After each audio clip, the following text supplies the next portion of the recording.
Hello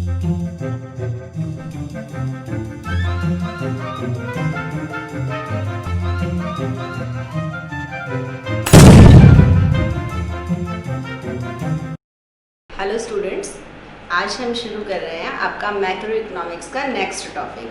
वैसे आपका ये जो चैप्टर है ये आज कंप्लीट ही हो रहा है। इसमें बहुत छोटी छोटी सी चीज़ें हैं, बस वो रह गई हैं। आपको समझ आ रहा होगा, आप अपने एक्सपीरियंस शेयर करते रहिए। चलिए अब आज हम शुरू कर रहे हैं, वो हम कर रहे हैं सर्कुलर फ्लो ऑफ इनकम। हमने काफ़ी कुछ टॉपिक है वो कल कवर कर लिया था, इंटरसेक्टोरल फ्लो ऑफ इनकम। ठीक है,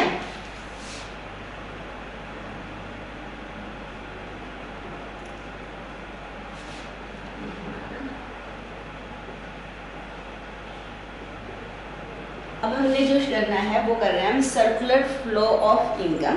कल जैसे हमने किया था ना, इंटरसेक्टोरल फ्लो बोला था। इंटरसेक्टोरल फ्लो और सर्कुलर फ्लो ऑफ इनकम छोटा सा ही डिफरेंस है इसके अंदर। जब हम बोल रहे हैं intersectoral flow of income, that means flow of goods and services और flow of income from one sector to another. चलिए इसको कर लेते हैं। हमने कल किया था इंटरसेक्टोरल फ्लो। ठीक है, याद करिए हमने जो फ्लो पढ़े थे वो दो तरीके के पढ़े थे।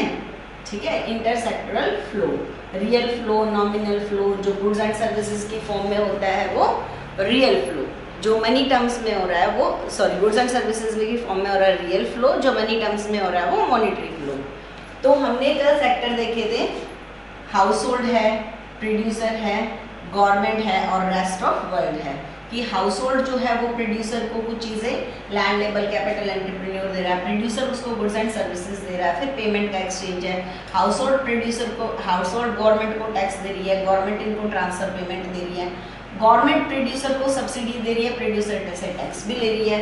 तो ये मैंने बस ओवरव्यू बताया, बहुत ज़्यादा भी ये सिलेबस में है नहीं, इसलिए इसको बहुत डिटेल में नहीं लिखा मैंने। सिर्फ इतना समझ लीजिए कि इकोनॉमी के सभी सेक्टर एक दूसरे से इंटर रिलेट करते हैं, इतना हमें समझ में आता है। और एक सेक्टर अगर अच्छा काम कर रहा है तो उसका फायदा सिर्फ उस सेक्टर को नहीं, बाकी सब सेक्टर्स को भी जाएगा। नेक्स्ट जो आज हम टॉपिक शुरू कर रहे हैं ये है सर्कुलर फ्लो ऑफ इनकम। काफी कुछ सिमिलर ही है, सर्कुलर फ्लो ऑफ इनकम। देखिए, इनकम इकोनॉमी में एक ही फेज पर रहती नहीं है। अब हम अलग अलग इकोनॉमिक एक्टिविटीज जो हैं उनको कनेक्ट करेंगे कि जो भी इकोनॉमिक एक्टिविटीज़ हैं वहाँ पर इनकम एक इकोनॉमिक एक्टिविटी से दूसरी तक किस तरीके से फ्लोट करती है। तो एक हमारी स्टेज होती है, ये डिफरेंट स्टेजेस हैं प्रोडक्शन की। यहाँ पर हमारा प्रोड्यूसर रिसोर्सेज को हायर करता है। Who is the owner of, चलिए ये आप मुझे कमेंट बॉक्स में लिख कर बताइएगा, who are the owners of factors of production. Owners कौन रहेंगे फैक्टर्स ऑफ प्रोडक्शन को? प्रोड्यूसर उनको हायर करता है, एक चीज़।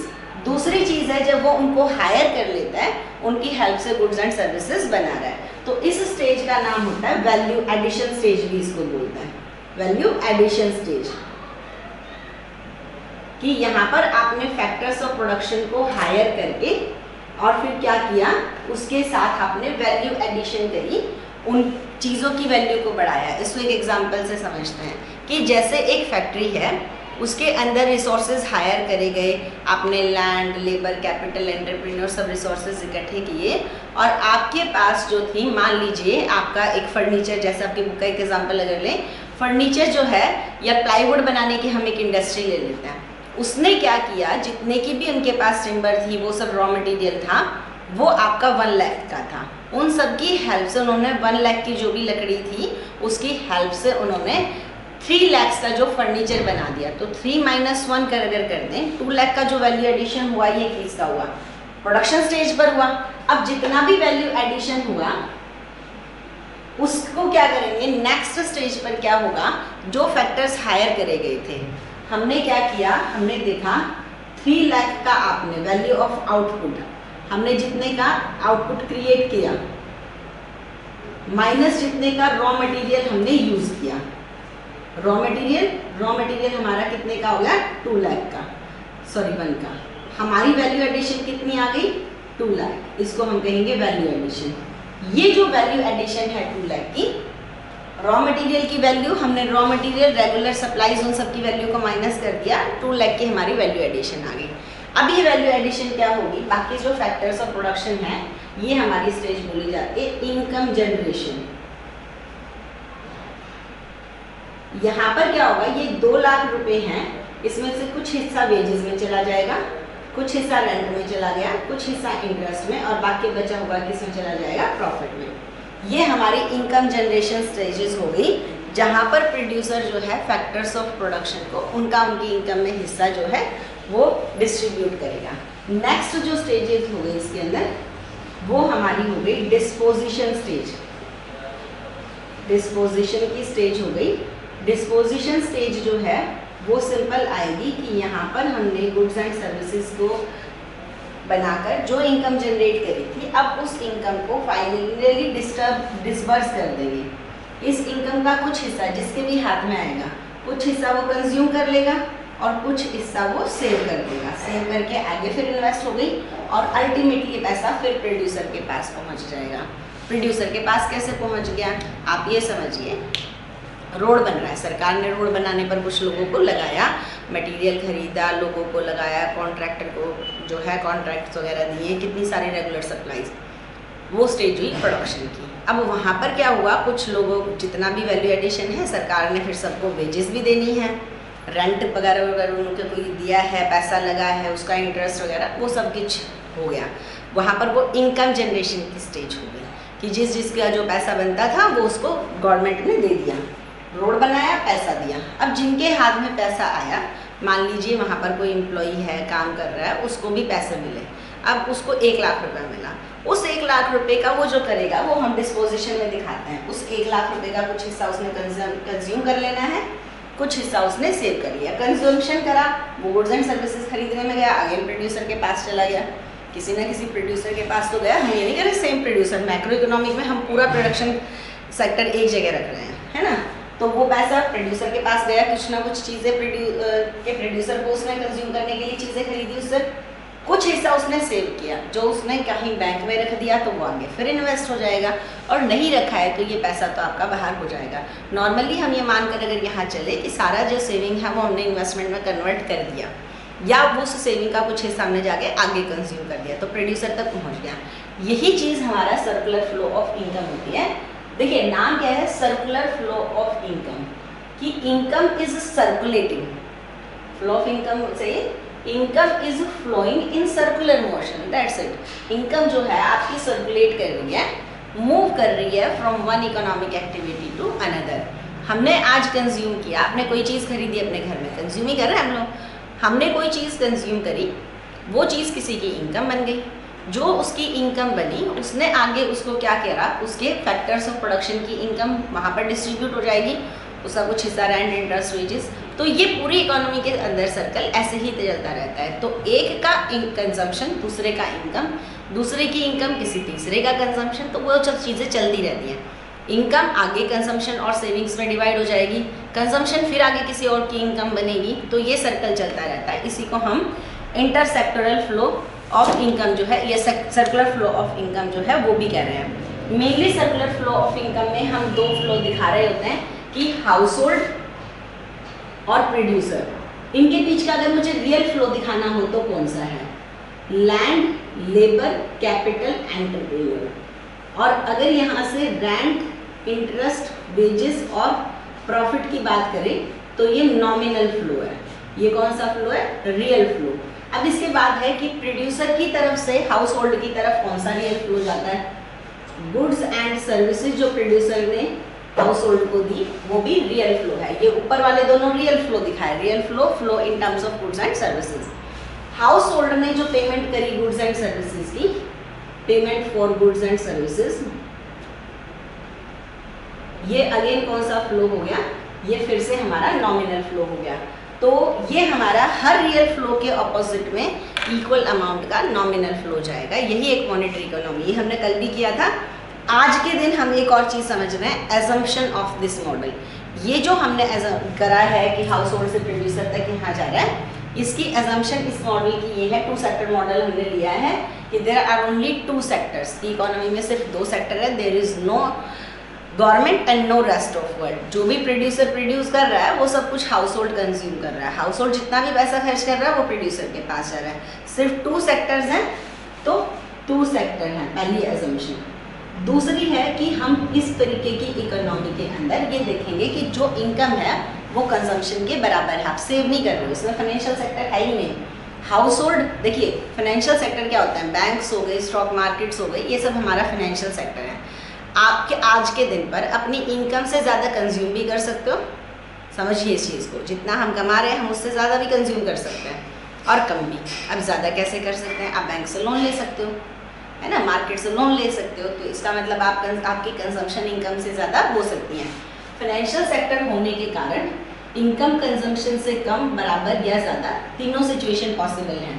आप अगर कंजम्पशन ज़्यादा कर रहे हो तो आपने लोन दिया होगा, कंजम्पशन कम कर रहे हो तो आप कुछ पैसा बैंक में जमा कर सकते हो, बराबर तो कर ही सकते हैं। इस मॉडल में हम ये मानकर चल रहे हैं कि इनकम और कंजम्पशन बराबर हैं, कोई फाइनेंशियल सेक्टर नहीं होने के कारण कहीं से आप बोरो नहीं कर सकते, कोई सेविंग्स जो है वो नहीं हो सकती। इकोनॉमी एक क्लोज्ड इकोनॉमी है क्योंकि इसमें मैंने बनाया ही नहीं rest of world, closed economy है और कोई गवर्नमेंट भी नहीं है, गवर्नमेंट जो है उसका रोल भी हमने नहीं लिया। तो एक बेसिक जेनरिक जो इकोनॉमी होगी ना, बिल्कुल नॉर्मल, वो वहाँ से शुरू होती है हाउस होल्ड और प्रोड्यूसर से, फिर गवर्नमेंट सेक्टर, सिविलाइजेशन की शुरुआत हुई, गवर्नमेंट आ गई, फिर हमारा विदेशों के साथ व्यापार शुरू होता है, रेस्ट ऑफ वर्ल्ड आ जाता है। लेकिन बेसिकली हम अगर समझें तो इस तरीके से हाउस होल्ड और प्रोड्यूसर एक दूसरे से लिंक है। अगर प्रोड्यूसर सेक्टर नहीं कमा पा रहा है तो इसकी वजह से सबसे ज़्यादा चिंता भी हाउस होल्ड को ही होनी चाहिए। हाउस होल्ड अगर कंजम्पशन कम कर रहा है अपने देश के अंदर बनी हुई चीज़ों का, इसका भी फर्क किस पर पड़ेगा, हमारे देश के प्रोड्यूसर पर ही पड़ेगा। तो हाउस होल्ड और प्रोड्यूसर ये दोनों सबसे ज़्यादा एक्टिव पार्ट होते हैं किसी भी इकोनॉमी के, और ये हमने उनके साथ इकोनॉमी बनाई। तो जितनी भी फैक्टर इनकम हमारी होगी वो किसके बराबर होगी, वैल्यू एडिशन। जितना भी प्रोड्यूसर वैल्यू एडिशन करेगा उतना ही रेंट, इंटरेस्ट, वेजेस, प्रॉफिट के रूप में हाउस होल्ड को चला जाएगा, ठीक है। जितना भी हाउस होल्ड कंज्यूम कर रहा है वो सारा का सारा पैसा प्रोड्यूसर के पास जा ही रहा है। तो यहाँ पर एक ट्रिपल आइडेंटिटी वर्ड यूज होता है। ट्रिपल आइडेंटिटी की वैल्यू एडिशन किसके बराबर होने वाली है, इनकम जनरेशन की। इनकम जनरेशन किसके बराबर होगी, डिस्पोजिशन की। लेकिन ये ट्रिपल आइडेंटिटी, आउटपुट, इनकम और डिस्पोजिशन, ये तीनों चीज़ें हम इक्वल का साइन नहीं, ट्रिपल आइडेंटिटी हम ये साइन जो लगा रहे हैं इसका मतलब है कि ये चीज़ें हमेशा हर एंगल से बराबर ही रहती हैं। लेकिन ये एजम्पशन है कि हम इसको 2 सेक्टर मॉडल में मेनली बात कर रहे हैं कि पैसा कहीं और नहीं जा रहा है, वो यहीं इन 2 सेक्टर के बीच में घूमता रहेगा। अब जो रियल क्वेश्चन है ना इस चैप्टर का वो आता है, what is the significance of understanding this circular flow of income. हम ये जो चीज़ पढ़ रहे हैं कि एक सेक्टर दूसरे सेक्टर को पैसा देता है या वहाँ से आता है, हम ये सर्कुलैरिटी को इतना ज़्यादा पढ़ते क्यों हैं, इतनी प्रेफरेंस क्यों है। अभी तो इसकी प्रेफरेंस काफ़ी कम कर दी, काफ़ी सालों तक सीबीएसई ने इसमें से लॉन्ग आंसर क्वेश्चन भी दिए हैं, अभी नहीं आ रहे हैं पिछले कुछ टाइम से, जब से आपके प्रैक्टिकल्स आने शुरू हुए हैं 20 मार्क्स के। लेकिन प्रैक्टिकल्स को में भी पूछ लिए जाते हैं इस तरीके के क्वेश्चन, तो ध्यान से सुनिए। सर्कुलर फ्लो ऑफ इनकम है कि that income is flowing from one sector to another, income is flowing from one economic activity to another. What is the significance of understanding it. हम क्यों पढ़ें इसको, क्या समझ में आता है हमें ये पढ़ के। इसमें सिंपल सी जो चीज़ हमें समझ में आनी चाहिए, हमें समझ में आती है इंटरडिपेंडेंसी। हमें ये समझ में आता है कि कौन सा सेक्टर किस तरीके से दूसरे सेक्टर्स के ऊपर डिपेंड है। हमें ये समझ में आता है कि हाउस होल्ड अगर अपने देश के अंदर बनी हुई चीज़ों को कंज्यूम नहीं कर रहा है तो इसका प्रोड्यूसर पर फर्क किस तरीके से पड़ रहा है। प्रोड्यूसर अगर चीज़ें अच्छी नहीं बना रहा है वहाँ पर अनएम्प्लॉयमेंट किसकी वजह से नहीं बढ़ेगी, क्योंकि मेनली प्रोड्यूसर अच्छी चीज़ें नहीं बना रहा, जिनकी डिमांड नहीं है तो हाउस होल्ड उनको कंज्यूम नहीं करेगा। गवर्नमेंट के पास कहीं पैसा इसलिए आता है क्योंकि उसका हाउस होल्ड सेक्टर अच्छा कंज्यूम कर रहा है, प्रोड्यूसर सेक्टर अच्छा कमा रहा है। रेस्ट ऑफ वर्ल्ड के रोल का हमें पता चलेगा, एक्सपोर्ट और इम्पोर्ट का हमारे ऊपर कितना फ़र्क पड़ता है। तो अलग अलग सेक्टर की इंटरडिपेंडेंसी समझने के लिए हमें ये सिग्निफिकेंस पहली यही है, to understand the interdependency of sectors. जो अलग अलग सेक्टर्स हैं उनकी एक दूसरे पर आत्मनिर्भरता जो है वो कितनी है ये समझने मिलेगा। दूसरी चीज़ एस्टिमेशन ऑफ नेशनल इनकम, मैंने कई बार कहा है, आगे भी कहती रहूँगी क्योंकि बच्चे फिर मेजरमेंट लिख जाते हैं।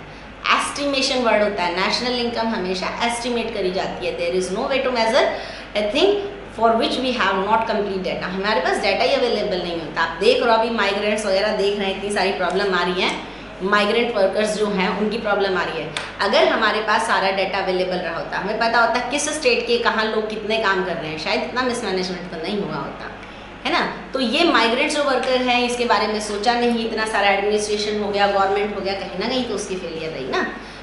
तो वही चीज़ें हम एक समझते हैं कि हमें इंटरडिपेंडेंसी बिल्कुल क्लियर होनी शुरू हो जाएगी। तो नेशनल इनकम पर थे, तो नेशनल इनकम का हम अपने देशों में सिर्फ एस्टिमेट ही कर रहे हैं, क्योंकि रियल डाटा हमारे पास नहीं होता है, हम सिर्फ एस्टिमेट कर रहे हैं।